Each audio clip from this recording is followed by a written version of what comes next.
Congressman Pulong, welcome back to the Netherlands. Kamusta po kayo today? Okay lang. Gitugnaw na po. Hello, Kitty. Congressman Pulong, on behalf of the Filipino community here in the Netherlands and also all over the world, Happy New Year to you. Happy New Year po sa inyo. Dagang salamat sa kanunay niyong suporta sa MUAW sa mga mahan. Kamusta po ang pwede niyong ibahagi about kay PRRD today sa bisita ninyo sa kanya? Long hair na siya.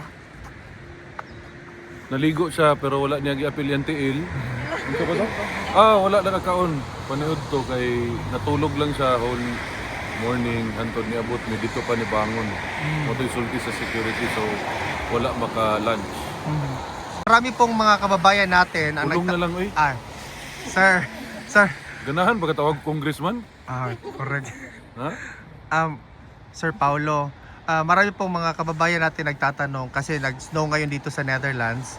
Kamusta po daw si PRRD sa lamig, sir? Wala man, okay man ang temperature sa sulod. Okay. Kontrolado man ang temperature naman yung mga heater po ang ilang mga kwarto. Pati lang itlog may heater. Kamusta yung ano mo, sir? Kamusta yung adjustment mo sa weather from tropical weather to... Ay, anad na ni sa Davao. Mga taga Davao, bugnawon ba kami? Di ba? Bugnaw, maganda Davao. Sila rin may init. Correct. Hit pa more.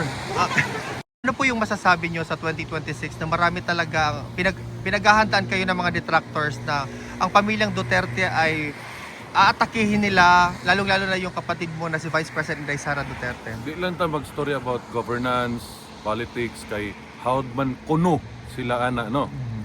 So, kung na sila ay attack buhaton sa mo, di andam andam lang. Tangkidigira ilaha, amo pader, ana lang gud. Balira man yung kalibutan karon pila ka adlaw. Advice po namo kami magstorya may mag-igsuon na mag-andam lang, abogado, ano. Di man gud lisod kayo banggaon magstorya ta about governance in which klaro man kayo nga nila kanang yagi mo ko pagkakapitan, no. May balaan nimo ang kawatan sa naong palangdaan ba.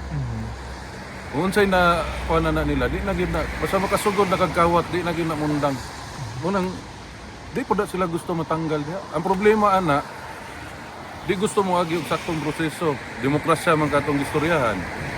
Di kahulat og eleksyon, di ba? Istoryahan ang impeachment, pabalik-balik na lang, recycle, bisag istorya na ang mga ahensya nga walay nahitabo ngayon ana. Nay klaro sa tutubangan, trilyon ang gikawat, karon gidungagan og trilyon nga kawatonon. So kamo mga Pilipino inyohan na ng pagbuot, no? Ug okay ra sa inyo kawatan mo. Nahibalo pa lang ko, niapil na lang ko. Di ba? Na Pilipino ra gyud makatubag ana. Ug ganahan mo permi mo kawatan, wa koy problema sa mo. Mo maghilom ra man may mga Duterte skilid. Ay la hilabti kay matamakan nga sobra mamaak mga iro. Correct. Lain pud baya ko maak. Ano po yung gusto nyong sabihin sa mga kababayan natin for the year 2026, lalo-lalo na bagong taon lang? Expect ninyo mas mupait ang inyong kinabuhi. Kabalo naman mo mga ano.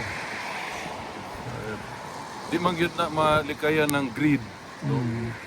Kawat. Di gyud malikayan. Bisag unsa yung tanaw, wa paganit ninyo na gihalongkat ng accounts committee sa Congress ug sa Senate. Halongkat ta ninyo na makita ninyo diha tanan. Kung asa ang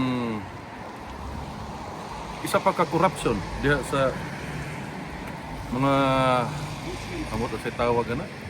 Pulong na lay tawag sa ko, ay tawag ang congressman. Kaulaw.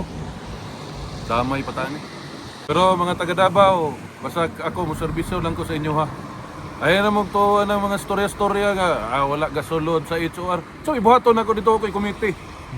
Ano to Libiste, gusto mo kontratong budget, wa ganit tagda sa naglingkod na speaker.